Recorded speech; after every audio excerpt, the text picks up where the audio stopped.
네, 저희 요 모임 주간은 이제 고래학교라고 해서 이제 교사성장학교.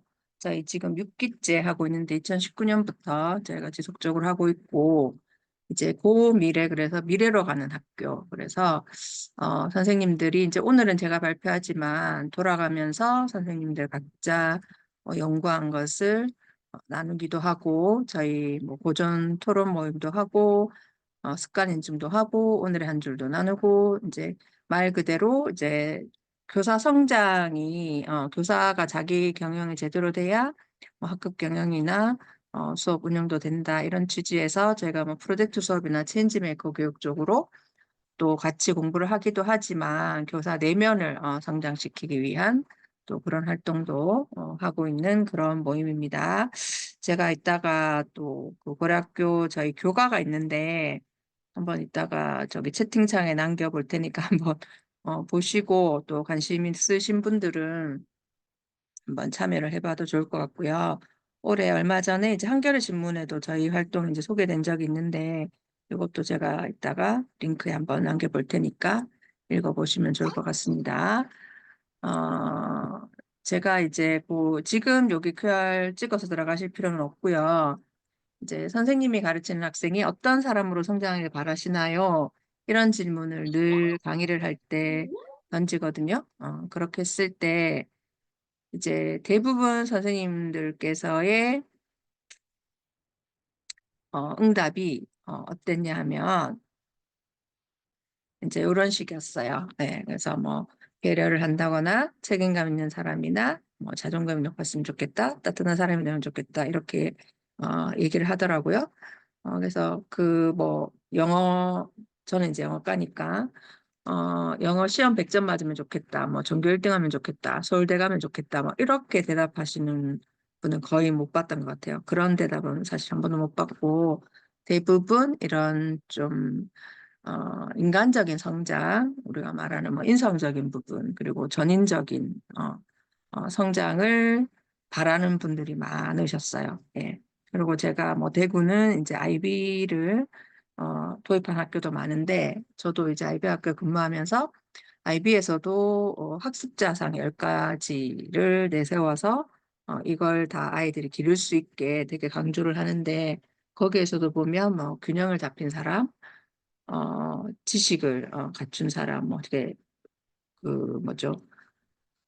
위험을 감수하는 사람에서 막 이렇게 되게 다양하게 이렇게 나와요. 그래서 거기서 얘기하는 거, 그리고 우리가 2002 개정교육과정 내년부터 도입되는 것도 보면 뭐 창의적이고 주도적인 사람 이런 식으로 많이 나오잖아요. 그래서 결국은 선생님들이 이제 아이들의 인간적인 성장을 되게 바라고 계신다라는 생각이 들었고, 그래서 그런 부분에서 이제 제가 오늘 프로젝트 수업에 대해서 이제 말씀드릴 건데, 이런 부분을 전인적인 성장을 좀 이끌어낼 수 있는 것이 프로젝트 수업이라는 생각이 들고, 이 질문하고 같이 이제 저 스스로에게 던지는 질문이 그러면 과연 나는 학생들이 이런 인간으로 자라나도록 도움을 주고 있는가? 학급 경영이나 수업에서. 그럼 수업에서 예를 들어서 뭐 존중을 배우고 배려를 배우고 여기 뭐 자기 스스로 뭔가 할 수 있고 예의를 갖출 인성이 바른 아이로 자라도록 수업 학급 경영을 하고 있냐라고 돌아봤을 때 제 수업의 몇 프로 정도가 여기 해당한다, 아, 라고, 봤을 때, 물론 뭐 저는 되게 습관을 강조하고, 예의 바른 것도 강조하고, 뭐, 그렇긴 하지만 수업에서도 좀 그런 걸 녹여내야 되겠다라는 생각을 다시 한번 하게 되는 것 같아요. 그래서 여기서 보면 이제 성숙한 방식으로 존재해서 어, 온전한 인간으로서 세계와 만나서 변화를 주도하는 것까지가 이제 학습자 주도성이다. 저는 이제 학생 주도성이라는 용어를 사용을 하는데, 그래서 이런 거에 이제 걸맞는 수업이, 이런 걸 기를 수 있는 수업이 프로젝트 수업이라고 생각을 해서 이제 이런 자리도 마련을 한 거고요. 그렇다면 이제 주도성이란 어떤 것인가라고 했을 때, 제가 이제 작년 연말에 이제 공저로 주도성이라는 책을 쓰면서 저희가 이제 주도성이라는 용어에 대해서 저자들끼리 많이 얘기를 나누고 했었는데 보통 이제 오해가 주도성, 학생들한테 주도권을 주자, 뭐 이렇게 하면 이제 아이들 마음대로 뭐 다, 스스로 다 알아서 하게 딱 그렇게까지만 생각하는데 이제 주도성이라는 것은 서로 협력해서 주변의 변화까지 이끌어내는 아까 여기서 봤던 요 표에서처럼 예, 변화까지 주도하는 것이 주도성이라고 저희가 어, 이제 합의를 했죠. 합의를 했고 또 주도성이란 것이 어떤 사람은 주도성이 있고 누구는 주도성이 없다 이게 아니라 누구나 다 주도성을 가지고 있는데 그 어떤 상호작용이나 환경을 통해서 어, 발현될 수 있다. 그래서 보통은 이제 자율성에 많이 초점을 맞춰서 이제 생각을 하잖아요. 자기주도 학습이나 이런 것도 떠올리게 되는데 피드백, 효과적인 지지나 소통, 상호작용이 굉장히 중요하다. 그래서 이 역할이 사실은 교사의 역할인 것 같아요. 그래서 아이들이 주도성을 발휘할 수 있도록 도와줘야 되는데 저는 주도성이라는 딱 단어를 들었을 때 프로젝트 수업을 떠올렸고, 그중에서도 공개할 결과물이나 이런 영향력, 누군가에게 내가 기여한다, 라는, 요런 맥락, 상황이 있을 때 학생들의 주도성이 올라간다. 그래서 수업이 교실 안에서만 머물지 않고 실제 세상과 연결되었을 때, 아이들이 좀 더 주도적으로 움직이더라라는 말씀을 좀 드리고 싶었고요. 그러면 이제 프로젝트 기반 학습, PBL이 프로젝트 베이스드 러닝이잖아요. 그래서 P를 프로그램, 문제로 볼 수도 있는데 뭐 프로젝트든 프로그램이든 그것은 큰 의미가 없고 그것을 기반으로 학습이 일어나야 된다는 게 이제 프로젝트 기반 학습이고 제가 이제 오늘 말씀드리는 PBL 2로는 제가 여기 노란 책, 노란 표지에 프로젝트 수업 어떻게 할 것인가라는 책을 2016년에 번역했었는데 요 책이 BI라는 단체에서 이제 나온 책인데 요 단체에서 내세우는 이제 PBL을 골드 스탠다드 PBL 그래서 GSPBL이라고 하거든요. 그래서 여기에서 얘기하는 이론 중심으로 저는 항상 이제 설명을 드리고 저도 그걸 추구하려고 네, 애를 쓰는 편입니다. 그래서 이런 프로젝트에서 던져진 프로젝트 과제인 거죠. 질문이나 문제를 해결해 나가는 과정에서 학생들이 이제 지식과 역량을 다 배우는 것, 지식만 배우는 것도 아니고 그걸 해결하는 과정에서 역량까지 같이 배우는 그것이 프로젝트 수업이고 그래서 제가 항상 이제 그 추천드리는 영상 중에 하나가 21세기 교육 패러다임 세계의 PBL 그래서 이 영상 보시면 이제 각 클립마다 한 20분 정도 되는데 요 영상에 보면 일부가 PBL 교육인데 이제 지금 저는 이제 간단하게 이론을 설명드리는데 PBL이 왜 미국에서도 이제 다시 대두가 됐으며 최근에 어떤 배경을 가지고 있는지 뭐 구성주의 철학이나 이런 거에 대해서도 잘 설명이 되어 있고요. 나머지 클립에 보면 이제 실제 선생님들이 학생들과 프로젝트 수업을 어떻게 발문을 주고받고 학생들끼리는 동료 평가나 성찰을 어떻게 하고 이런 게 좀 자세히 나와 있어서 보시면 좋을 것 같아요. 근데 제가 항상 소개드려도 이걸 다 챙겨보시는 분이 잘 없으시던데, 저는 이 영상을 한 세 번씩은 봤던 것 같고, 이 중에 제가 그 주제를 따와서 한 것도 여러 개 있거든요. 그 커뮤니티 서비스 프로젝트라든지 난민 프로젝트라든지 여기서 아이디어 얻은 것도 꽤 되는데 한번 보시면 되게 진짜 도움이 되실 것 같아요. 그래서 이제 뭐 PBL 2로는 이제 구성주의를 이제 얘기하게 되는데 이분이 존 듀이가 이야기할 때 이제 학습자는 흥미있는 문제를 접하면 스스로探索하고 사고한다. 그다음에 경험의 과정을 돕는 거다. 교육은 상호작용 얘기 여기서도 나오잖아요. 그래서 우리가 이런 주도성에 대한 얘기나 프로젝트 수업에서 뭐 학생들이 주도적으로 할 수 있게 환경을 제공하는 거는 최근의 얘기가 아니고 그다음에 2022 개정교육과정이나 뭐 미래교육이라는 이름으로만 얘기된 게 아니라 벌써 100년도 전에 이런 얘기가 다 나왔다는 거예요. 그래서 저는 사실은 교육의 본질이 음, 다 통한다는 생각이 들고 그만큼 근데 또 구현하기 힘들기 때문에 계속 반복돼서 얘기되는 게 아닌가라는 생각이 들기도 하는데 어쨌든 간에 이제 구성주의를 보고 있고 미국은 이제 주마다 이제 그 교육의 목표나 이런 게 다른데 2010년인가 그때 이제 공통 핵심 기준으로 해서 미국에서도 좀 교육의 위기 같은 걸 느껴서 이걸 만들었는데 이걸 이제 그 구현하기에 가장 적합한 수업 방법이 PBL이다. 이렇게 해서 또 더 인기를 끌게 됐다더라고요. 최근 30년 안에.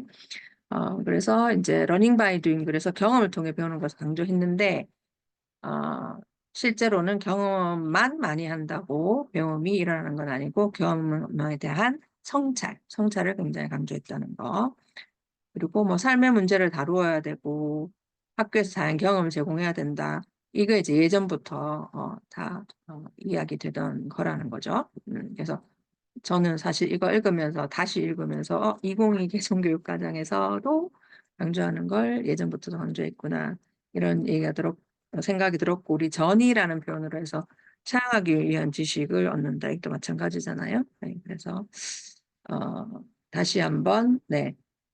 PBL이 그만큼 또 미래교육, 2022 개정교육과정이나 앞으로의 교육에서도 상당히 쓸모가 있겠다라는 좀 확신이 많이 들어서 올해 조금 더 적극적으로 제가 알리려고 노력하고 있습니다. 그다음에 PBL, 아까 말씀드린 BI에서 내세우는 골드 스탠다드 PBL, 여기에서 이제 강조하는, 그러니까 그 카메라 렌즈의 중심이 핵심 지식과 이해, 성공 역량이고 요런 지식과 역량을 기르는 게 이제 PBL이라고 했잖아요. 그래서 이 지식과 이해를 역량을 기르기 위해서 여기 돌아가면서 요 7가지 요소가 필요하다는 건데 이제 쉽게 풀리는 문제는 굳이 지속적으로 탐구를 할 필요가 없잖아요. 그래서 어려운 문제나 질문, 지속되는 걸 한 세트로 간다고 보면 되고, 그다음에 실제적인 문제, 아까 뭐 학생의 실제 삶을 다루거나 이렇게 하라고 했고, 그다음에 학생의 주도성을 이끌려면 학생의 의사 선택권을 존중해야 되겠죠. 그다음에 아까 성찰은 경험에 대한 성찰이 중요하다고 했었고, 그다음에 이제 그러니까 한 경험이 그 경험에서 끝나는 게 아니라 계속 이제 개선해 나가는 거죠. 비평각에서는. 그런 다음에 공개할 결과물이라는 이제 개념이 저는 또 상당히 중요한 개념으로 받아들이는데 이제 실제 청중 아까 세상과 연결하는 부분이 이 공개할 결과물과 실제성이라고 보시면 될 것 같아요. 그래서 그 GSPBL은 학습 결과물을 반드시 공개하는 원칙으로 한다. 그래서 선생님한테 검사 받는 수준을 뛰어넘어서 교실 밖의 실제 청중이나 독자를 염두에 두기 때문에 당연히 아이들이 더 신경을 쓰게 된다는 거죠. 그래서 결과물은 뭐 프레젠테이션이나 출판물 이런 거 다양한 형태다. 그래서 공개할 결과물이 왜 중요하냐 하면 사람들은 실제로 자신이 영향을 줄 수 있다고 여기는 일을 할 때, 당연 역량이 필요한 일을 할 때, 시작부터 완성까지 통제할 수 있는 일을 할 때 더 헌신적으로 몰입하게 되기 때문이다. 이렇게 되는 거예요. 그래서 여기 이제 그 청중의 위기에도 보면 선생님한테 그냥 과제 검사 맞는 수준이 제일 하 수준인 거고 이제 실제 청중한테 보여주는 게 점점 높아지는데 그냥 보여주는 것을 뛰어넘어서 어떤 도움을 주는 것에서 저는 기여한다, 누군가에게 좋은 영향을 끼친다, 이럴 때 선생님도 생각해 보시면 내가 조금 더 책임감을 가지고 할 때 이제 주도적이 되는 거고 또 그 과제에 몰입할 수 있게 되는 게 아닌가라는 생각이 듭니다. 그리고 학생들이 만들 수 있는 공개할 결과물은 다양하다. 그래서 우리 보통은 이제 어떤 구조물 뭐 책 만들고 선생님들 영상 만들고 이런 거 많이 하시는데 그 외에도 되게 다양할 수 있다는 거. 그래서 어떤 문제에 대한 문제 해결책을 뭐 이렇게 자기 생각을 정리해 보는 것도 사실 결과물이 될 수 있거든요. 그러니까 거창하게 보기 좋게 하는 게 결과물이 아니라 다양할 수 있다는 거. 네, 제안서 같은 것도 그렇고 그렇습니다. 그다음에 또 이제 공개할 결과물과 맞물려서 좀 제가 중요하다고 생각하는 게 실제성인데 프로젝트 상황 자체가 실제적일 수 있고 이것도 역시 마찬가지 상황이 실제적일 때 실제적인 영향을 주는 프로젝트가 동기부여가 잘 된다. 그다음에 학생의 개인적인 관심사, 당연히 내 문제일 때 아이들이 주도적으로 움직이겠죠. 그래서 실제적인 프로젝트 예시로 학생들이 직접 뭔가를 제안한다든지 그러니까 제안해보자라고 가정하는 게 아니라 실제로 제안해본다든지 요즘 선생님들 이런 거 많이 하시는 것 같은데 뭐 초등학교 고학년이 저학년을 위한 뭐 자료를 만들어서 직접 가서 알려준다든지 그다음 뭔가 활동을 해서 뭐 돈을 모아서 펀딩을 한다든지 이런 게 이제 실제적인 프로젝트 예시라고 볼 수 있을 것 같아요. 그리고 저희가 프로젝트 수업이나 뭐 이런 걸 하라고 했을 때 선생님들이 이제 운영하는 데 힘이 드니까 좀 시도하기 주저하는 면도 있고 아니면 뭔가 딱딱 이렇게 뭐죠 눈에 보이게 뭔가 학생들이 배우지 않는 것 같고 시간을 막 이렇게 흘려보낸 것 같고 이런 느낌 때문에 이제 주저하시는 분도 사실 있는 것 같은데 이제 학생들끼리 놀기만 하는 수업이 아니라 프로젝트 뭐 문제일 수도 있고 어떤 그 과정을 통해서 반드시 배움이 일어나야 되겠죠. 그러기 위해서는 무조건 이제 던져주고 주제만 던져주고 너희가 알아서 해봐. 언제까지 결과물을 내라. 그러니까 이게 아니라는 거죠. 그래서 수업을 구조화하고 과정이 필요하고 이렇게 책임을 던지더라도 점진적으로 학생들이 어느 정도 단련이 되었을 때 필요하고 선생님의 가이드가 분명히 필요하다는 거고 그래서 실제로 프로젝트 기반 교수에서도 이제 교사의 역할을 이런 거를 들고 있는데 사실 이거 저희 평소에도 다 하는 거잖아요. 프로젝트 수업이 아니더라도 당연히 수업 설계하시고 저희 학교도 이제 수요일까지 진도표랑 뭐 평가 계획 냈는데 성취 기준에 맞춰서 다 하시잖아요. 그죠? 그다음에 당연히 수업 운영을 하고 이제 비계 제공하는 게 어떻게 보면 피드백 준다는 거죠. 뭐 비계 스캐폴딩, 피드백, 좀 비슷한 의미로 다 쓰이는 건데 어쨌든 학생들에게 맞게 피드백을 주고 당연히 평가를 하고 이제 지도하는 거는 평소에도 다 하는 거잖아요. 프로젝트 뿐만 아니라 그래서 여기서는 이제 문화 조성하기도 상당히 선생님들 조금 신경을 써야 될 것 같아요. 그래서 예를 들어서 뭐 평소에 계속 설명식으로만 하다가 프로젝트 수업할 때 돼서 프로젝트 할 때 돼서 야 아이디어 내봐라 하면 아이들이 아이디어 잘 내기 힘들죠. 습관이 안 돼 있으니까. 그래서 평소에도 학생들끼리 뭐 의견을 공유하거나 자기 생각을 하거나 뭐 성찰하는 그런 문화는 좀 특별히 신경을 쓸 필요가 있는 것 같습니다. 그래서 여기 동그랗게 되어 있는 거 아까 이제 7가지 프로젝트 설계 요소처럼 요거를 이제 말로 풀어서 이렇게 어, 이제 책에 설명이 이렇게 되어 있거든요. 그래서 학생이 사고하고 탐구하고 성찰 상황을 만들어내야 되고 이제 어떤 배울 가치가 있는 것을 붙들고 실험할 수 있도록 해야 된다. 그래서 프로젝트 수업을 하실 때도 뭐 이렇게 단원마다 모든 수업에 다 모든 단어를 사실 다 프로젝트를 하기는 힘들고 현실적으로 그죠? 그런데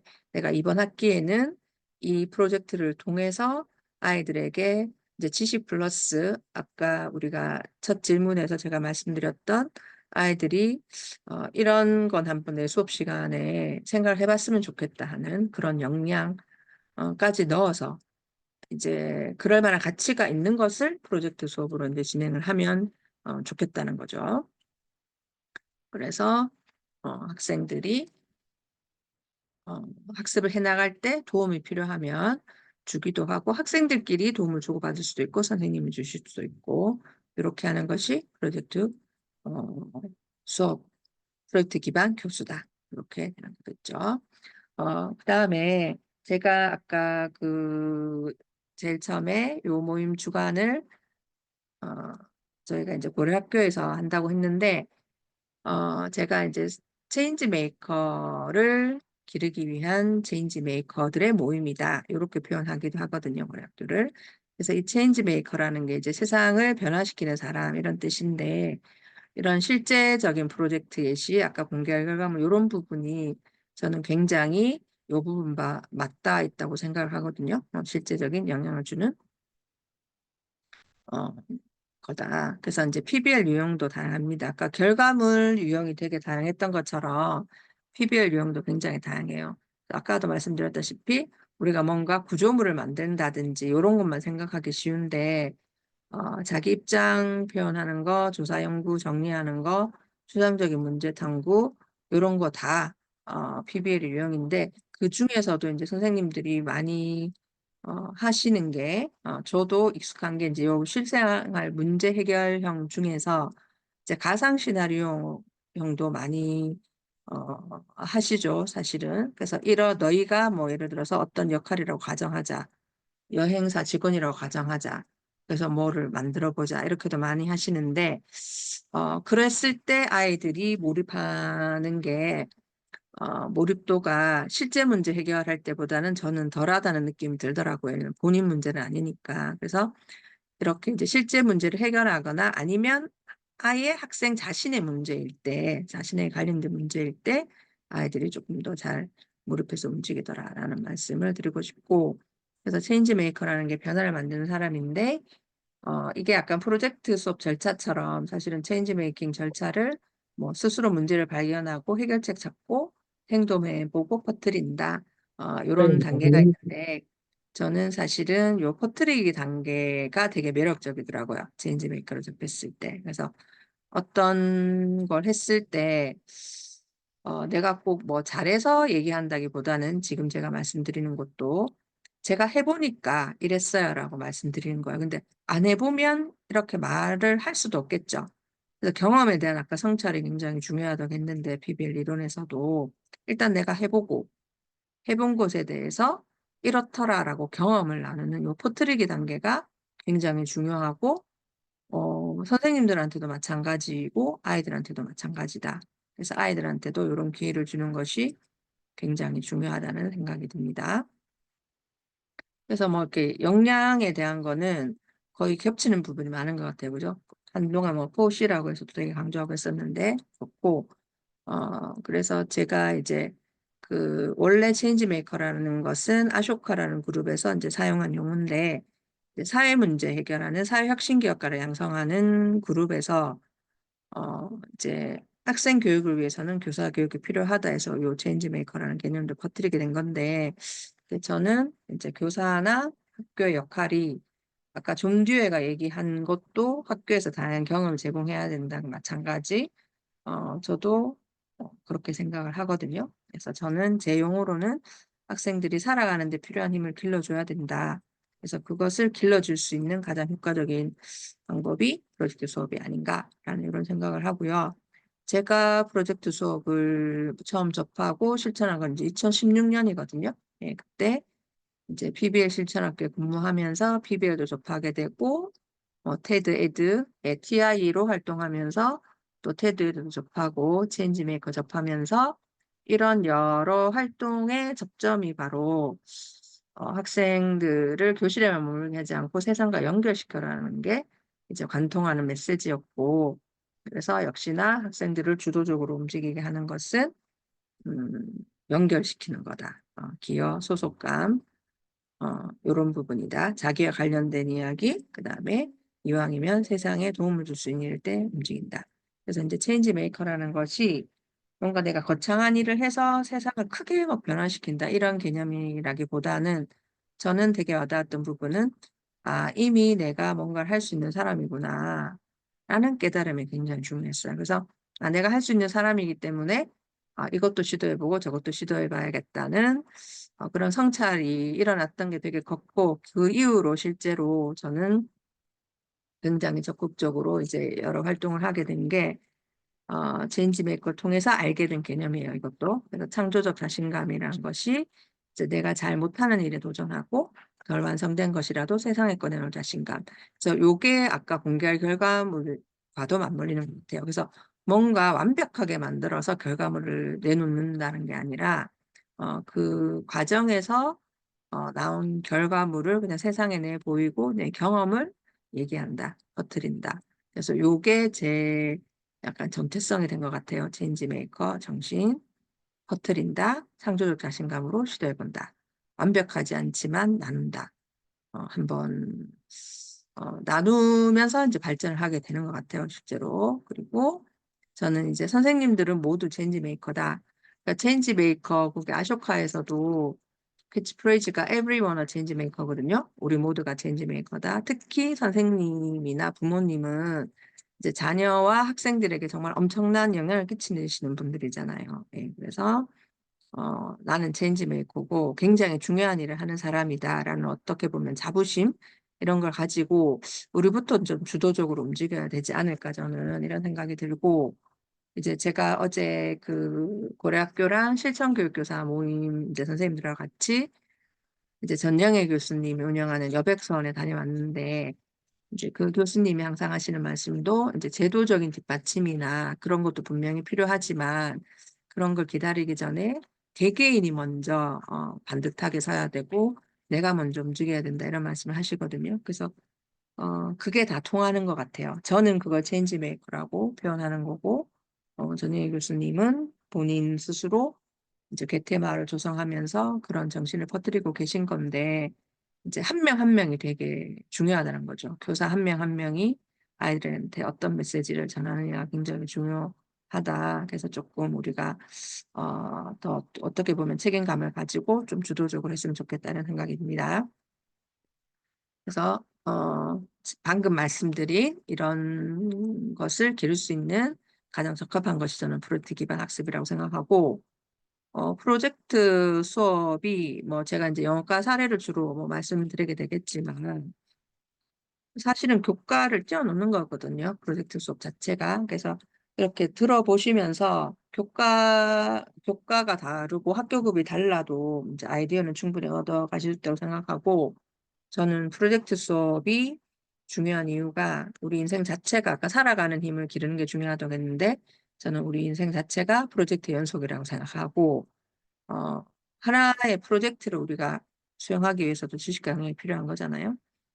제가 지금 이렇게 하고 있는 것도 프로젝트인 거고, 뭐, 예를 들어서 다이어트 계획을 세우는 거, 뭐 학교 행사하는 거면 하나하나가 다 프로젝트니까 선생님들도 생각해 보시면 그 안에서 어떤 지식만 많이 안다고 문제가 해결되는 게 아니라 다른 사람의 협조도 구해야 되고, 그죠? 다양한 역량이 필요하게 되잖아요. 그래서 그런 걸 아이들이 배울 수 있는 게 이제 프로젝트 수업이다. 라는 말씀을 드리고 싶고요. 그래서 이제 프로젝트 수업을 그러면 실제로 그러면 어떻게 했느냐.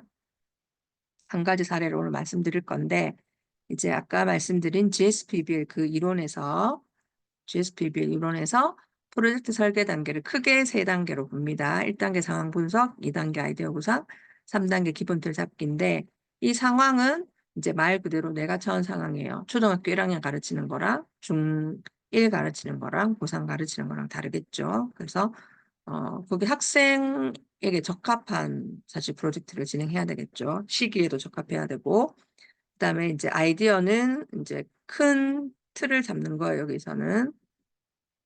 그래서 뭐 단원 주제를 가지고 올 수도 있고, 그죠? 아니면 뭐 성취 기준에 맞추는 게 편한 과목도 있을 거고, 아니면 기존에 했던 거에서 아이디어 얻어서 할 수도 있을 거고, 그다음 3단계가 이제 기본 줄잡기인데 여기에서 조금 구체적으로 학습 목표, 뭐 성취 기준, 그다음에 이제 결과물이랑 결과물 전시 방법을 이때 이미 정해야 돼요. 우리가 평가 기준 정하는 거와 결과물 정하는 게 마찬가지라고 생각하시면 돼요. 왜냐하면 결과물이 책인 거랑 영상인 거랑 그 차이에 따라서 앞단계도 달라질 것이기 때문에 결과물이 평가 기준 결정될 때 이미 결정돼야 되는 거고, 그다음 탐구 질문이라는 것은 이제 그 질문으로 던지는 거예요, 문제를. 그렇게 생각하시면 되고, 성찰 수정은 이제 한 번 정했다고 해서 그걸 끝까지 밀고 가는 게 아니라 계속 중간에 이제 어, 수정해 나갈 수 있다는 겁니다.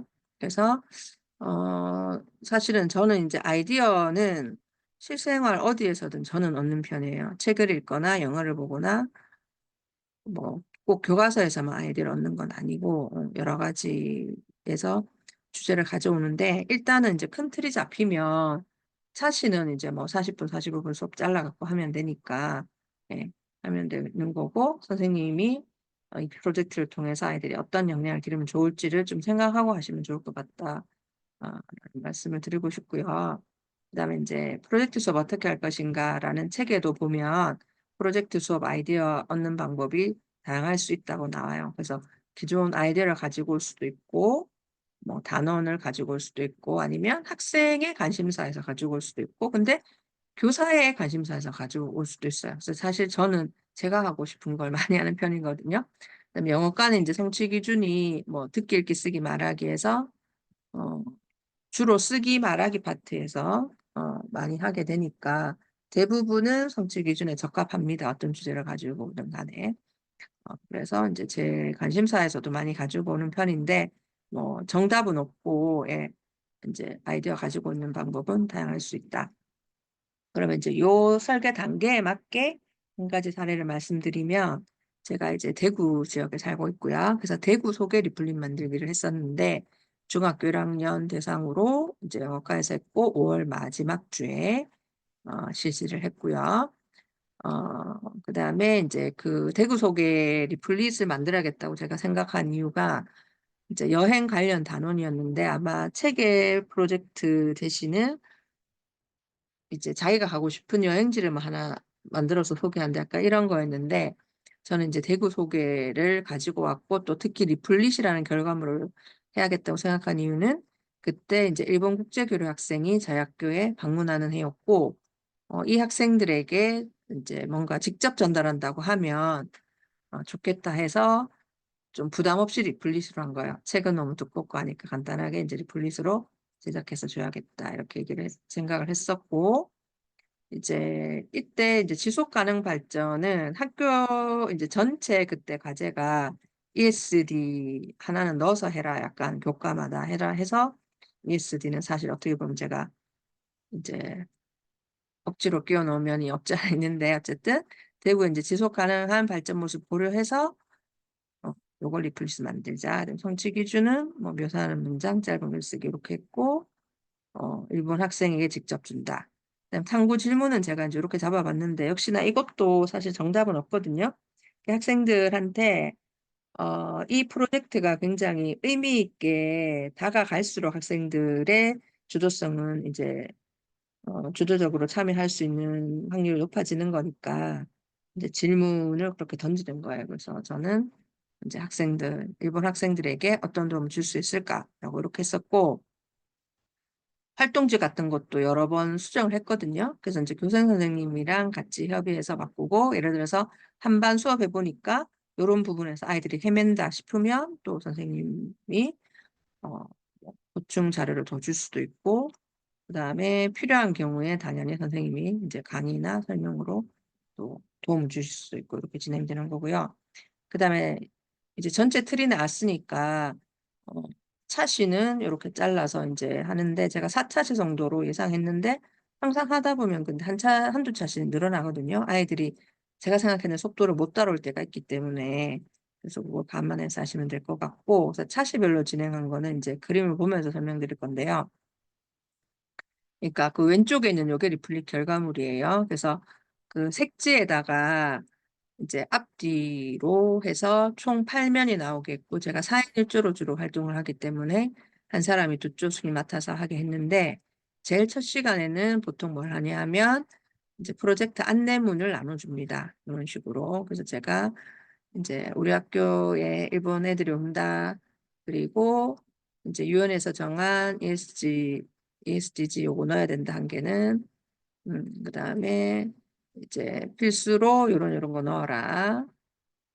어, 그다음에 이 전체 주제는 줬지만 모든 변론 자기들이 뭐 소개하는지는 정해서 하게 되는 거죠. 학생의 선택권을 주는 거죠. 그다음에 이제 일부러 여기 일본 학생들이 이제 대구에 머물면서 어떤 스케줄로 있을 건지를 줬어요. 표를 약간 실제성을 높이기 위해서. 그래서 이제 예를 들어서 뭐 이 아이들이 가는 곳에 대해서 아이들이 설명하겠다 이렇게 할 수도 있겠죠.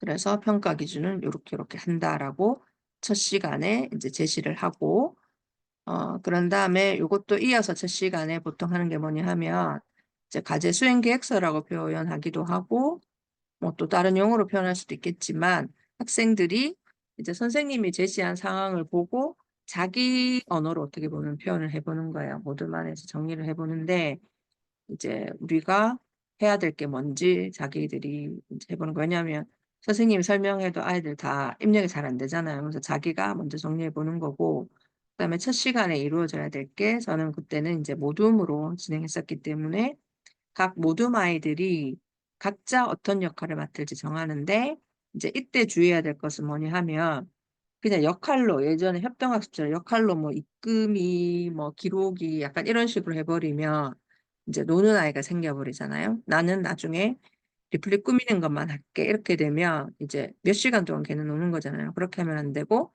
무조건 내용으로 이제 n분의 1을 해야 된다는 거죠. 그러면 우리가 대구 소개하기로 했으니까 네 가지 파트를 나눠서 얘들이 소개하는 거예요. 그럼 다현이는 근대문화거리랑 김광석거리, 이제 유리미는 국제보상공원이나 뭐 칼라프 페스티벌 애들이 두 가지씩 맡았네요. 그다음 재간이는 동대구역에 대한 거랑 디자인을 담당했고, 이제 세미는 선문시장 소개하고 전체적인 영어 번역 담당한다 했는데 세미가 좀 영어를 잘하는 아이라서 이렇게 했던 것 같은데 어쨌든 자기가 맡은 내용은 자기가 영어를 잘하든 못하든 도움을 받아서라도 해야 되는 거죠. 왜냐하면 영어 시간이기 때문에 각자 영어로 표현하는 거를 기본적인 표현을 익혀야 되겠죠. 그래서 이런 식으로 하고 이제 요까지 하면 아마 1차 시가 끝나는 거고 그다음에 이제 2차 시에는 뭘 하냐면 2차 시에는 이제 영어 문장 연습을 좀 했어요. 뭐 예를 들어서 be famous for 뭐로 유명하다든지 뭐 어디에 뭐가 위치한다든지 이런 표현 기본적인 표현 좀 연습하고 그런 다음에 이제 각자 두 페이지를 맡았다 했잖아요. 그러면 이제 본인이 맡은 페이지를 어떻게 할 것인지 구상하는 단계입니다. 그래서 종이에 연습하는 거예요. 그래서 이제 리플릿이니까 이미지도 들어가겠죠. 그러면 나는 요런 곳에 요런 사진을 놓고 설명을 이렇게 하겠다. 그래서 다현이는 이쪽 3페이지, 이쪽이랑 3페이지를 맡았는데 이렇게 하겠다는 거고 요 과정에서 뭐 선생님의 도움이 필요한 학생들은 받아야 되는 거고 아니면 친구의 도움이나 뭐 사전이나 번역기 사용법도 필요하면 가르쳐서 이제 활용하게 하는 거죠. 그런 다음에 또 한 차시가 지나가고 나서 이제 그 다음 차시에는 뭘 하냐 하면 요 부분은 아이들이 뭐 지도 같은 거 보면서 이제 아이디어 구성하는 단계고 그 다음 단계는 뭐냐면 여기 이제 종이에 학습제 연습했던 거를 실제 리플릿에 옮기는 거예요. 근데 이제 색지 하나를 이렇게 돌려가면서 하면 기다리는 아이들이 생기니까 색지 한 칸에 해당하는 흰 종이를 제가 다시 나눠줬고 여기에다가 이제 제대로 꾸미는 거야. 요게 리플릿 결과물에 해당하는 거니까 깨끗하게 옮기면서 옮기는 과정에서 한 번 더 표현을 아이들이 습득하게 되잖아요. 그리고 잘못된 표현이 있는지 한 번 더 보게 되고 이렇게 했고 요런 다음에 여기 보시면 이제 풀로 붙여서 각자 야가 풀로 붙이고 있잖아요. 그래서 각자 두 쪽 만든 거를 풀로 붙여서 넣게 돼 있어요. 그래서 물론 이제 이 리플릿 만들기를 개인 프로젝트로 진행할 수도 있어요, 당연히. 그러면 뭐 8쪽을 사실 다 혼자 만들려면 너무 부담스러우니까 두 쪽에 해당하는 것만 선생님이 개인 점수로 평가하시면 되거든요. 근데 이제 이렇게 다 같이 참여하게 하면 좋은 점은 뭐냐면 이 모둠 안에서도 이제 영어를 잘 못하고 이런 애들은 혼자 하는 개인 프로젝트인 경우에는 오히려 포기할 수도 있거든요. 저는 이제 영어 못해요. 점수 안 받아도 돼요. 이렇게 될 수도 있는데 이걸 전체 모둠에서 같이 하기 때문에 학생이 오히려 이제 폐를 끼치고 싶지 않아 하거든요. 아이들이. 친구들이 하는 것도 같이 하고 싶어요. 그래서 오히려 또 참여하는 계기가 될 수도 있는 것 같아요. 같이 하면서. 그 다음 이제 여기 결과물이 나왔잖아요. 그러면 이제 보통 선생님들이 하시는 이제 실수가 결과물을 걷어서 이제 점수 매기고 끝 나는 경우가 많은데 이제 그건 진정한 의미의 프로젝트 수업이 아니라 저는 그 이유가 더 중요하고 그 이후에 아이들이 배우는 게 더 많은 것 같거든요. 그래서 결과물이 나왔으면 거기에서 끝이 아니고 여기는 아이들 이제 아이디어 나는 거고 여기 보면 리플릿 결과물을 아이들끼리 돌려보면서 다른 모든 거를 이제 평가를 하는 단계를 반드시 넣거든요. 예. 평가하고 성찰하는 단계를 반드시 넣는데 이제 그 동료 평가할 때도 중요한 거는 아이들한테 그냥 봐라. 다른 쪽 잘했나 봐라. 이러면 아이들이 막 글씨 예쁘게 쓰고 화려하게 꾸미고 이런 것만 보기 때문에 반드시 또 어떤 기준이 되는 건 알려주셔야 돼요. 그래서 리플릿 다른 족보 볼 때도 선생님이 넣으라고 한 거 다 넣었는지, 그다음에 영어 표현 잘 됐는지, 그다음에 리플릿이니까 이제 가독성 그래도 좀 깔끔하게 알아보기 쉽게 했는지 이런 거 넣고 이제 주관식 넣고. 근데 요 툴 구성하는 것도 이제 선생님이 어떤 거에 포인트를 뒀냐에 따라서 질문은 달라질 수 있겠지만 어쨌든 기준은 제시해야 된다. 그런 다음에 이제 요거는 뭐냐 하면 그 모둠안에서 학생들이 또 어떻게 활동했는지를 제가 평가하는 저의 이제 저도 그 다른 쌤한테 처음에 배워서 했던 건데 여기 우리 모둠에서 가져갈 수 있는 점수가 10점이에요. 10점인데 이 10점을 4명이 모둠원이 나눠 가져라 하면 이제 합의해서 적으라고 하거든요. 그러면 이 조는 2.5점씩 다 가져갔다는 거는 모든 아이들이 다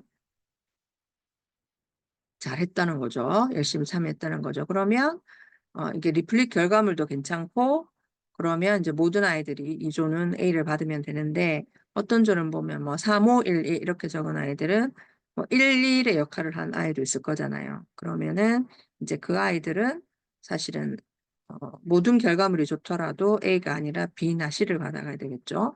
근데 사실 이거를 받지 않아도 사실 제가 봤을 때도 누가 열심히 했는지 안 했는지는 당연히 과정을 보니까 알지만 이걸 스스로 한 번 더 돌아보라는 의미로 하는 거고 이 동료 평가지도 다른 아이를 평가하기 위한 그런 거라기보다는 너희 각자의 참여도를 보는 거다. 이런 식으로 안내를 하고 작성을 하게 하거든요. 그래서 이 과정을 거치면 좋은 점은 뭐냐 하면 이제 이렇게 리플릿을 돌려보면서 봤잖아요. 그러면 이제 자기 모둠에서 뭐가 부족했는지 아이들이 스스로 알게 돼요. 제가 뭐 이렇게 따라다니면서 너 이제 왜 이렇게 했어? 이렇게 안 해도 같은 시간을 할애했는데도 다른 조는 이만큼의 결과물을 낳았구나 해서 요 동료 평가하고 나서 아이들이 선생님 좀 더 고쳐도 돼요. 뭐 해도 돼요. 막 이렇게 얘기하거든요. 그럼 당연히 고쳐 라고 하면 되겠죠. 그래서 개선할 기회를 주는 것도 되게 중요하고 스스로 그걸 깨닫는 과정이 굉장히 중요한 것 같습니다. 그 다음에 이제 또 동료평가에서 끝나는 게 아니라 이제 개인적으로 성찰일지를 작성하게 하거든요. 그러면 이제 저는 이때는 이렇게 4가지 질문을 던졌었는데 과제를 통해서 뭘 배우고 느꼈는지, 그다음에 힘들거나 뭐 좋았던 점, 그다음에 본인에게 인상 깊은 작품을 항상 묻는데 이게 어떻게 보면 좀 비판적인 의식이나 자기 생각을 정리할 수 있는 그런 질문이라 항상 남기는 편이고 그다음에 이제 너는 모둠을 위해서 뭘 했니? 라고 이제 이렇게 항상 묻거든요. 그래야지 애들이 좀 모둠원 탓이나 이런 걸 좀 덜하는 것 같아요. 사실은 자기가 어떻게 하느냐에 따라서 달라질 수 있다는 걸 좀 주기 위해서 하고 그다음에 제가 이제 점수를 부여할 때도 모두를 모든 평가에 넣거나 모두를 개인 점수에 넣는 게 아니라 이때는 이제 내용 충실이나 뭐 언어 사용 자료 제시 방법은 리플렛에 나가는 거였고 과제 수행 계획서나 자기 평가는 이제 개인 평가 이렇게 넣었었는데 사실은 이 전체를 다 개인 평가로 넣어도 상관없는 거죠. 그래서 무조건 모든 점수를 다 줘야 되는 건 아니라 개인 점수화 하는 부분이 분명히 있어야지 오히려 아이들이 불만이 없다. 같은 조라고 해서 다 똑같은 점수를 준다. 이렇게 하면 오히려 이제 무임승차한 아이들에 대해서 상대적으로 더 아이들 불만이 생길 수 있다. 그래서 개인 점수하는 것도 필요하다 이렇게 말씀드리고 싶고요.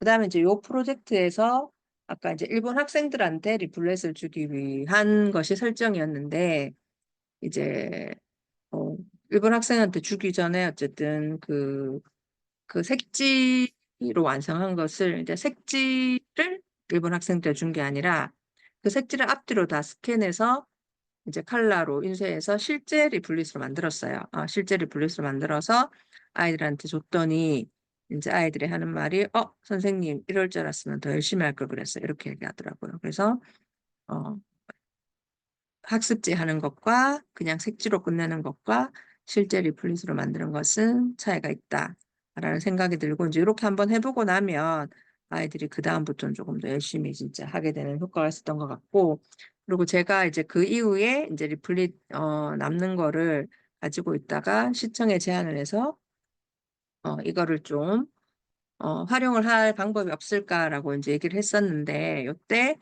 이제 관광정보센터에 이렇게 비치를 해주셨는데, 이제 학생들이 제작한 거라서 땡땡해서 일부 정확하지 않은 정보가 포함될 수 있으면서 되게 제가 웃었는데, 어쨌든 이렇게 이제 학생들이 만든 것이 실제로 실제 세상에서도 활용이 됐고, 제가 이제 공간 게스트하우스라는 곳이 이제 게스트하우스로도 활용이 되지만 이제 사회적 협동조합으로 여러 가지 좋은 활동을 많이 하는 곳인데, 제가 또 이렇게 담당자와 인연이 돼서 아이들이 이런 거 만든 거 있다라고 하니까 게스트하우스에 게시하면 좋겠다 해서 지금도 여기 가면 있거든요. 그래서 이제 이런 식으로, 어떻게 보면 되게 단순한 활동이지만, 어, 이제 실제 세상과 연결을 하려고 하다 보니 이렇게 됐다라는 말씀을 드리고 싶고, 여기에서 이제 이런 단계까지 나아가지 않더라도 아까 학생들이 했던 그 말이 저는 핵심인 것 같아요. 이렇게 할 줄 알았으면 더 열심히 할 걸 그랬어요라는 게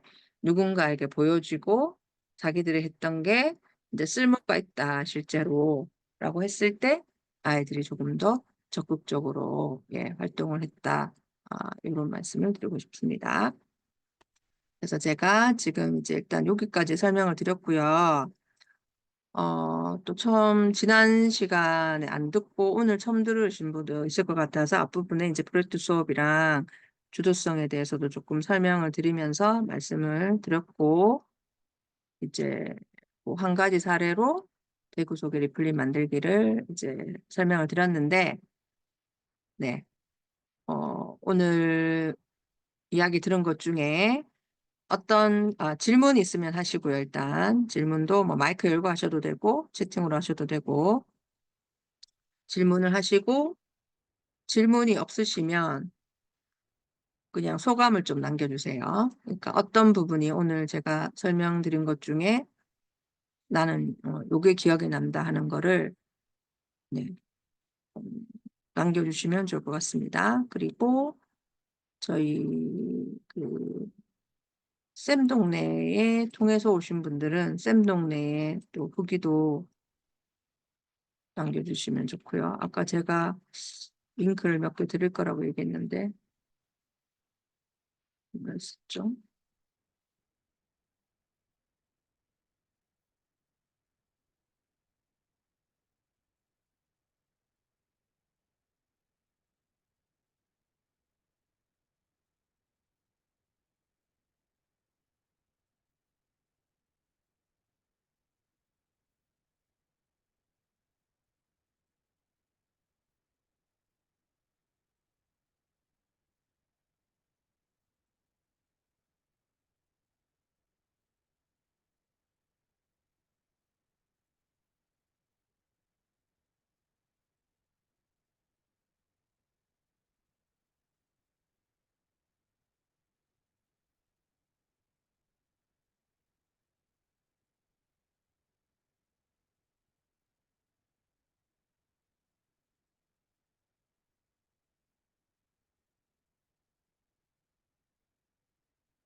네, 그 채팅창에 오늘 얘기 들은 것 중에서 기억에 남는 거 어떤 점이 뭐 도움 되셨는지 이런 거 좀 남겨주시고 채팅창에 적었던 거 쌤 동네 그대로 적으시면 될 것 같아요.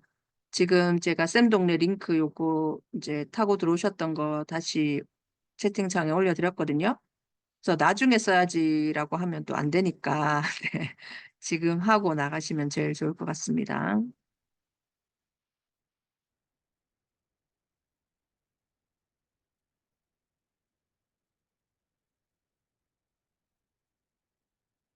그 다음에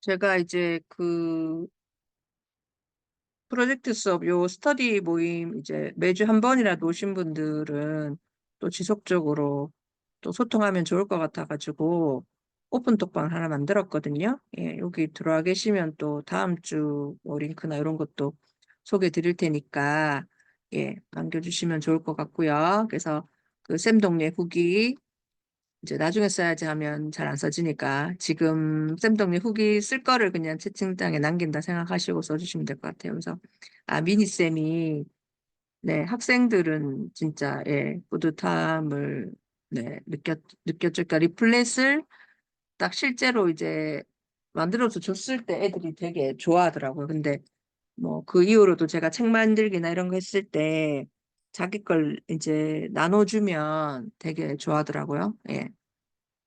그다음에 예, 자기가 사는 지역을 주제로 했을 때 실제적이 될 것 같다. 임경환 선생님 감사하고요. 하지원 선생님 어,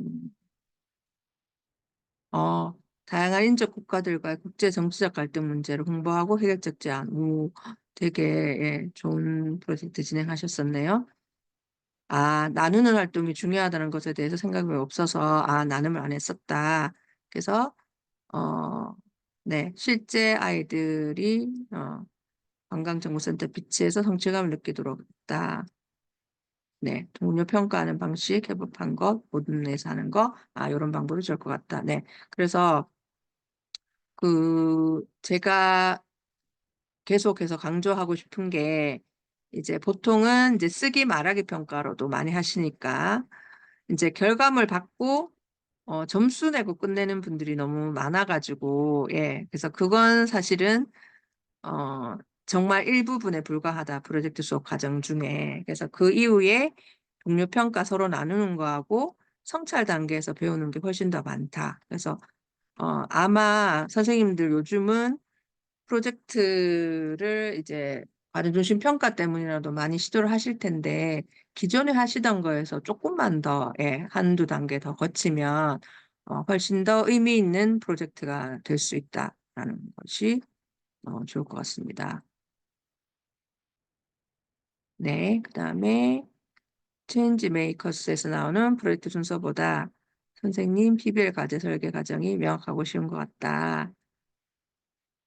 네, 감사합니다. 예, 연수 들었던 분인데 다시 박은미 선생님 감사합니다.